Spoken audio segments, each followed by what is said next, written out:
कि पुतिन के उस बयान को आधार बनाया जा रहा है कि रूस, यूक्रेन और पश्चिम के बीच ये वॉर एक दूसरे को जिस तरीके से जिम्मेदार ठहराने की ये कहानी कई दिनों से चली आ रही है, ये शुरू कहां से हुई आपको अब हम यहां पर बताते हैं। क्योंकि जो हालात बने हुए हैं उसके तहत बड़ा सवाल यही है कि आखिर किसने इस वॉर की शुरुआत की है। अब पुतिन ने सबसे पहले ये आरोप लगाया कि यूएस और नेटो ने कैसे यूक्रेन को अपना टेस्टिंग ग्राउंड बनाया हुआ है। यूक्रेन का इस्तेमाल मिलिट्री और बायोलॉजिकल टेस्ट के लिए किया गया और साथ ही बड़ी बात पुतिन के मुताबिक यह भी कहा गया कि अब भारी हथियारों का भी टेस्टिंग का जरिया यूक्रेन का यह ग्राउंड बन चुका था यूएस और नेटो के लिए, जबकि न्यूक्लियर वेपन हासिल करने के लिए ही यूक्रेनी इरादे को पश्चिम अभी तक नजरअंदाज करता रहा है।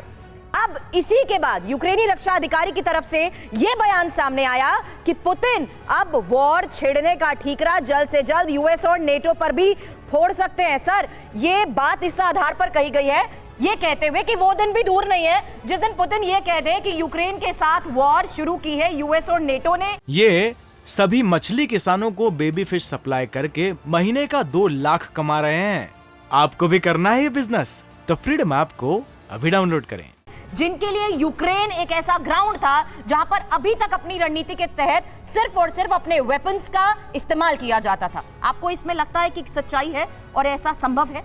स्ट्रैटेजिकली अगर हम देखें रणनीति के मुताबिक तो पुतिन का कहने का बहुत ज्यादा मकसद उसमें है, बहुत ज्यादा इंपॉर्टेंस है।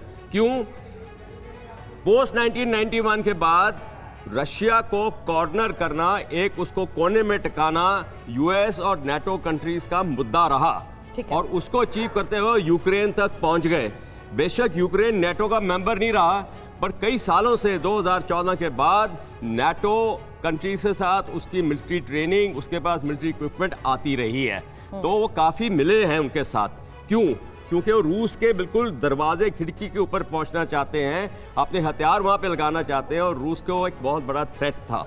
तो वहां तक पुतिन का कहना बिल्कुल सही है। रूस ने तो कभी कहा ही नहीं कि ये वॉर है, लेकिन अब वही आशंका जताई जा रही है यूक्रेन की तरफ से कि अब इसका सारा ठीकरा भी पुतिन यूएस और नेटो पर फोड़ देंगे। दूसरा ये पॉइंट है कि आपको मैं याद दिलाना चाहता हूं कि यूएन सेक्रेटरी जनरल बायन ने कहा था 2014 में कि यूक्रेन ने 1991 के बाद यूनाइटेड नेशंस के अंदर ही अपने बॉर्डर्स नहीं डिफाइन किए हुए। इस समय टेक्निकली रूस बोलता है कि ये हमारा इलाका है, इसलिए वो स्पेशल ऑपरेशन चला जाता है। जंग के ऐलान के पहले, हालांकि इसको स्पेशल मिलिट्री ऑपरेशन का नाम दिया गया, इसके पहले भी यही बात कही गई थी यूक्रेन को लेकर। ये सभी मछली किसानों को बेबी फिश सप्लाई करके महीने का 2 लाख कमा रहे हैं। आपको भी करना है ये बिजनेस? तो फ्रीडम ऐप को अभी डाउनलोड करें।